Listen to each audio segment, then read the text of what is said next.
Assalamualaikum warahmatullahi wabarakatuh. Selamat malam buat teman-temanku semua. Berjumpa kembali dengan Dawir di Powerio Channel. Pada kesempatan malam hari yang berbahagia ini, tepatnya hari Jumat tanggal 27 Juni tahun 2025. Pada kesempatan malam hari yang berbahagia ini, saya sedang berada di rumah saudara saya yang berada di depan ini, teman-teman ya. Beliau Bapak Tumirin. Pada kesempatan malam hari yang berbahagia ini sedang mengadakan acara ritual doa bersama dalam rangka memperingati tahun baru Hijriah 1447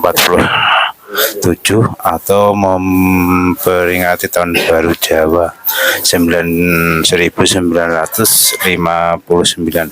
Pada kesempatan malam hari ini ya sedang mempersiapkan segala sesuatu guna perlengkapan acara pada malam hari yang berbahagia ini ya teman-teman. Lokasinya di Dusun Panti Mulyo, Desa Kendarjo, Kecamatan Talun, Kabupaten Blitar, Jawa Timur, Indonesia.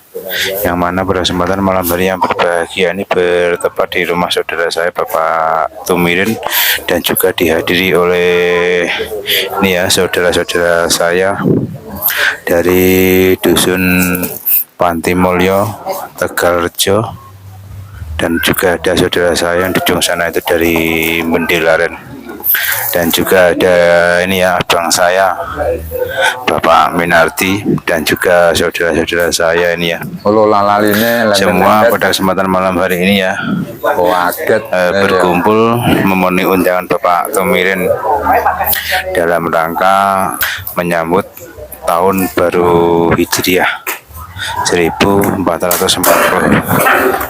Hijriah atau 1959 ya, tahun Jawa. Ya teman-teman, mungkin sebentar lagi acara pada kesempatan malam hari ini akan segera dimulai ya. Nanti acaranya yaitu pengiklaran ambungan yang akan dipimpin oleh komandan saya Bapak Budiono yang di ujung sana.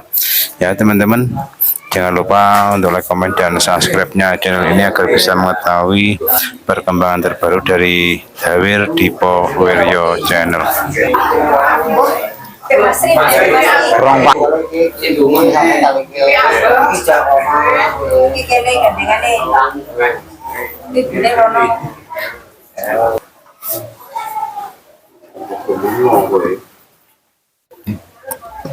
Nuwun sewu dumateng Bapak sesepuh ini sepuh, kula nyuwun donga pangestunipun Pak nggih.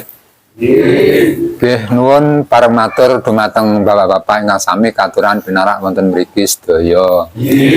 Menapa kula lan panjenengan dipun aturi pinarak wonten mriki, ingkang sepindhah dipun suwuni sapandonga kang wilujeng, ingkang kaping kalih panjenengan kapurian neseni Pak Tumirin sak keluarga ugi para warga anggenipun ngempal wonten mriki kalian ngasta asan ingkang awujud sekul suci, ulam suci, golong, ambengan, sekar konyo, jenang abrit petak, bujeng among-among, jenang sengkala, sak prantosipun menika Pak Tumirin sak keluarga ugi para warga namung sekadang dremi ngladosaken rejeki peparingipun Gusti ingkang medal saking sari-sarinipun bumi bersihipun saking toya dukuh Panti Mulyo, dukuh Tegalrejo, dukuh Mendelaren, kathah kapara-para kang saaturan. Caos kurma dinten 7 Pekenan Gangsal sasi 12 wuku 3 dasa sakwangasanane ingkang lenggahi dinten kekalih kaleres ing dinten Jumat Kliwon malam Setu Legi milujengi warsa enggal taun saka Jawa 1959 utawi taun dal ulan sura. Pramila dipun milujengi mugi-mugi para warga sedaya tansah pinaringan rahayu wilujenga sak raja gaduhane, wilujenga sak tanja tanem tuwe, wilujenga sak obah musike, wilujenga sak laku jantrane, wilujenga wiwit dinten Setu Legi hingga saklaminipun monggo sami sareng-sareng memuji wonten ngarsanipun Gusti. Ingkang salajengipun angipun rakit sekul suci, ulam suci menika sari-sarinipun katuraken dumateng Gusti ingkang Maha Kuwasa utawi Gusti ingkang gelar jagat pramila dipun bekteni ing dinten Setu Legi pinuju wilujengan milujengi ulan sura mugi-mugi dipun tampi sak sampun dipun tampi Gusti ingkang Maha Kuwasa tansah paring pinangsulan dumateng para warga. Mugi-mugi pinaringana ayem tentrem guyub rukun momong keluarga gangsar gampangipun pados pangupa jiwa dipun tebehaken saking sadaya beda ugi paring yuswa ingkang panjang wiwit dinten Setu Legi terus selaminipun. Ingkang salajengipun kadamel angurmati Bagindo Leas lan Bagindo Gilir. Bagindo Leas kang nguasai daratan, Bagindo Gilir kang nguasai toya mbok bilih. Para warga anggenipun ginakaken kajeng ron toya geni kadamel rakit wilujengan milujengi ulan sura. Mugi-mugi Gusti ingkang Maha Kuwasa paring sepangapunten dumateng para warga wiwit dinten Setu Legi terus selaminipun. Ingkang salajengipun perakit sekul golong kadamel caos kurma dhateng sirning datning ning cipta rasa budi karsa karsanipun. Para warga anggenipun gadah kaniatan milujengan milujengi ulan sura utawi taun saka Jawa taun dal 1959. Mugi-mugi sageta mahanani tata saha katentremanipun para warga sedaya anggenipun tumita gesang wonten alam pada wilujenga wiwit dinten Setu Legi terus laminipun.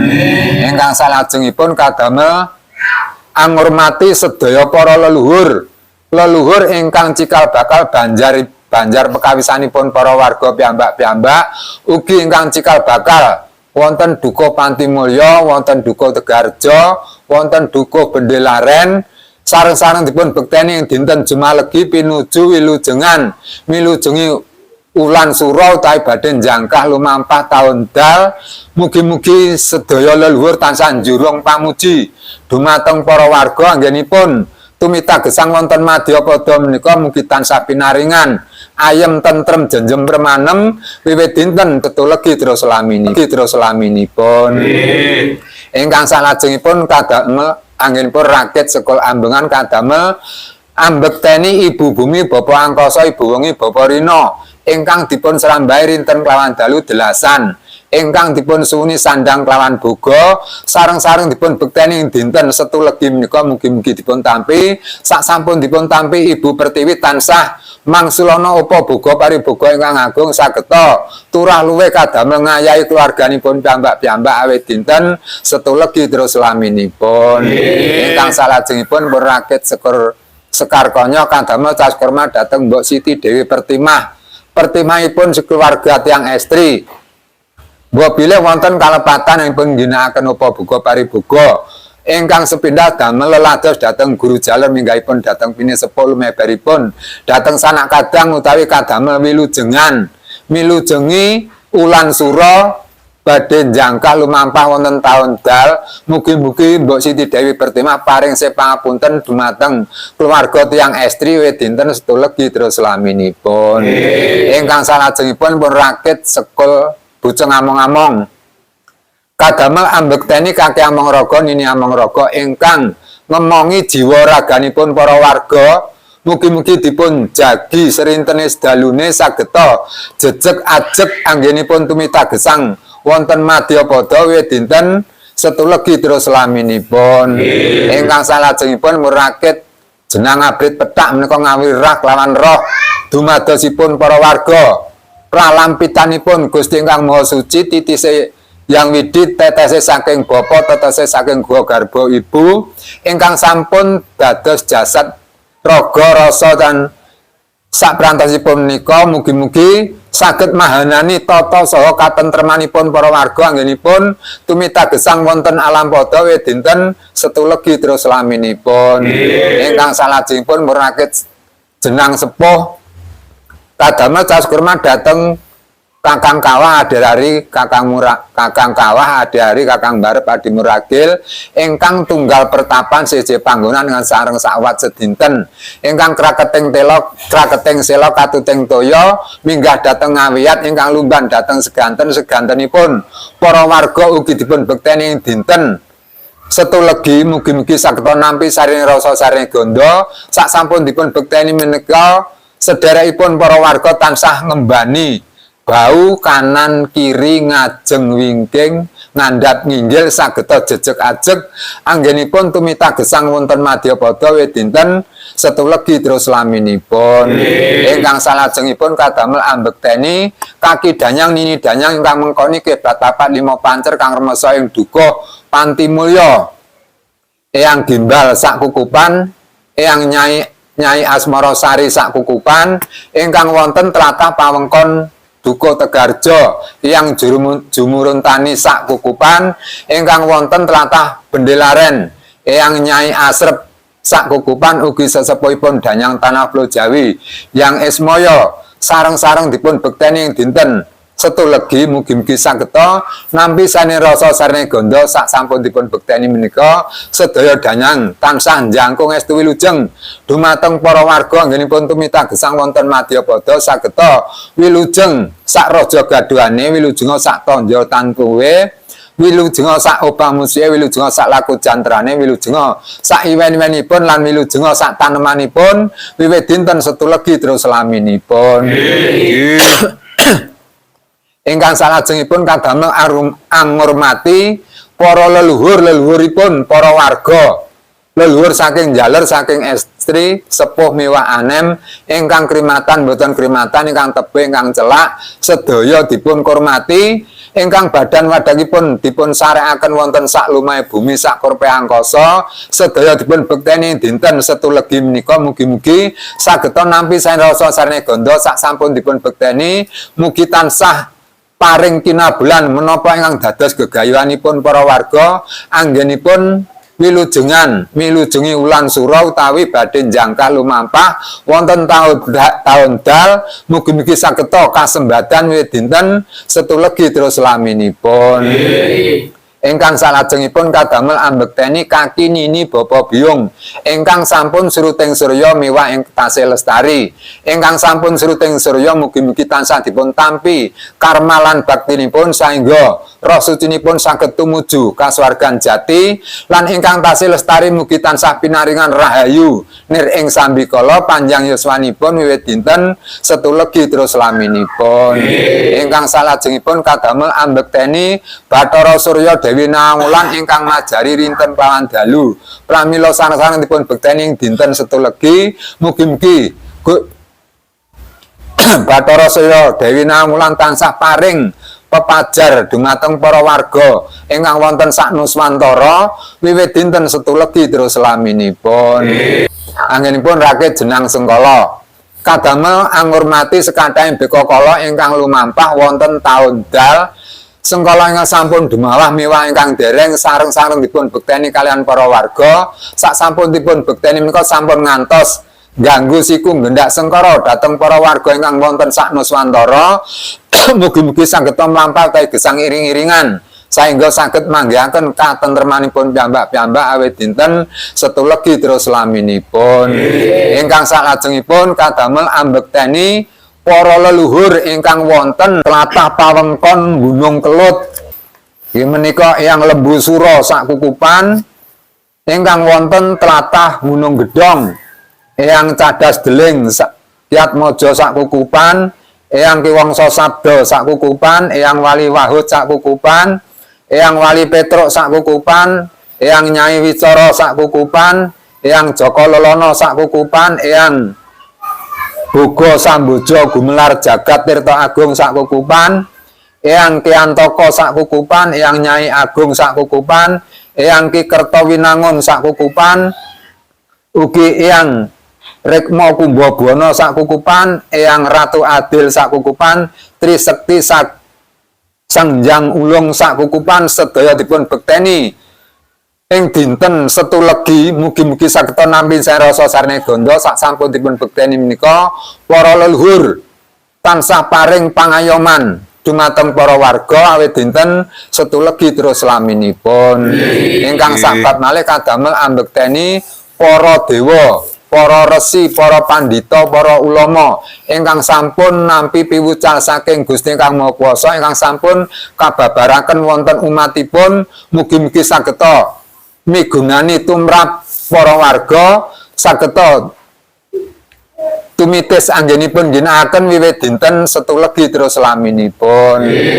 Ingkang salajengipun kadamel ambekteni Kaki Rengga Bumi, Nyai Rengga Bumi ingkang kebrukan wewangunanipun griya-griyanipun para warga piyambak-piyambak. Mugi-mugi sageta baka kukoh dipun geni selami-laminipun nuwuhaken kamulyanipun katentremanipun para warga wiwit dinten Setulegi terus laminipun.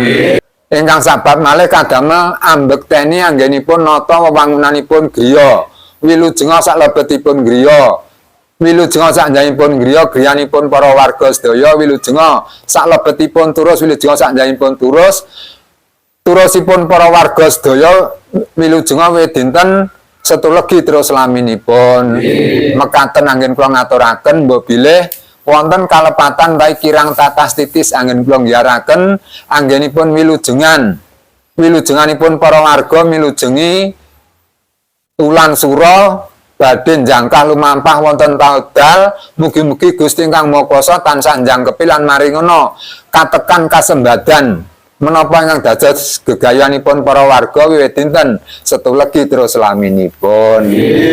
Nuwun sewu dumateng Bapak, kawula aturi nyambut mituhu kalian ajaranipun piyambak-piyambak Pak nggih.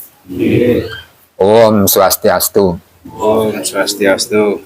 Om Burbuah Swata Sawitore Nyambar Go Dewasa Dimai Diona Pracodayat.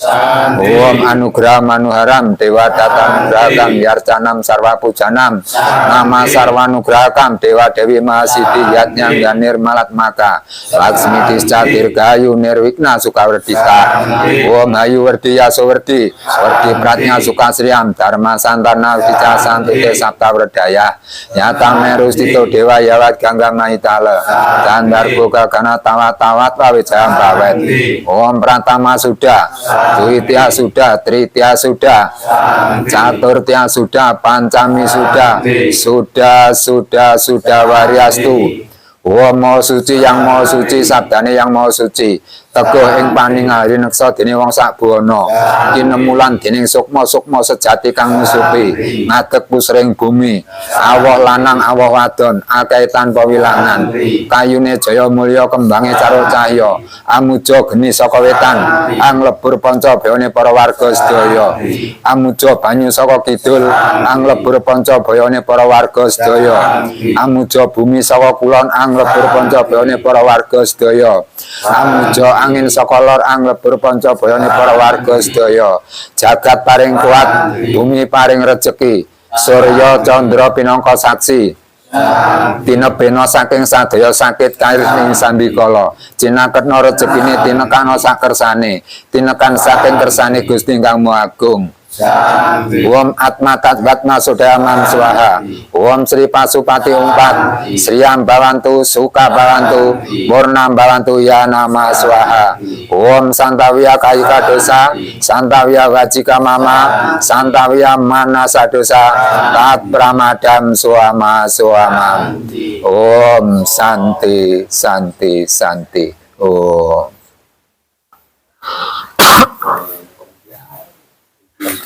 Pun monggo.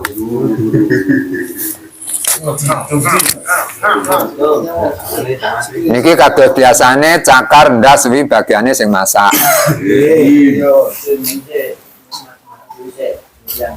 Tahun nyipo purian.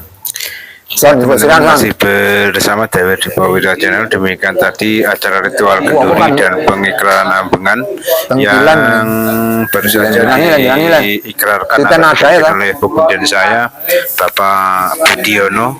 Pada beliau saya ucapkan terima kasih. Ya teman-teman, ini loh, masih bersama Dewi di Bawira Channel. Jangan lupa untuk like, komen, dan subscribe-nya channel ini agar bisa mengetahui perkembangan terbaru dari Dewi di Bawira Channel. Acara selanjutnya ini teman-teman ya, kita acaranya relax saja ini ya. kita sambil membagikan nasi ambengan atau nasi sodakoh pada kesempatan malam hari ini. Sekali lagi lokasinya ini di rumahnya Bapak Tumirin yang berada di Dusun Panti Mulyo, Desa Gendarjo, Kecamatan Talun, Kabupaten Blitar, Jawa Timur, Indonesia. Atau tepatnya pada kesempatan hari ini ya, hari Jumat tanggal 27 Juni tahun 2025. Ya, Sekali lagi acaranya yaitu ini ya teman-teman ya, memperingati tahun baru Hijriah 1447 ya, atau memperingati tahun baru Jawa 1959 ya teman-teman. Saya David di Pawira Channel, mohon maaf bila ada sesuatu hal yang kurang berkenan, kurang sopan. Saya akhiri, selamat malam. Assalamualaikum warahmatullahi wabarakatuh. Salam rahayu, salam santun, salam sejahtera buat kita semua. Om Swastiastu, Namo Buddhaya, salam kebajikan, salam rahayu. Sekian, terima kasih. bangun paling. Oh.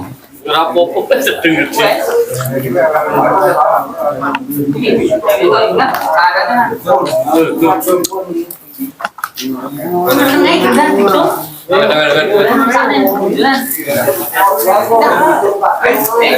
Ada piringnya mau kurang no? Enggak kursi toy. Ayo kursi. Oh neng kulon.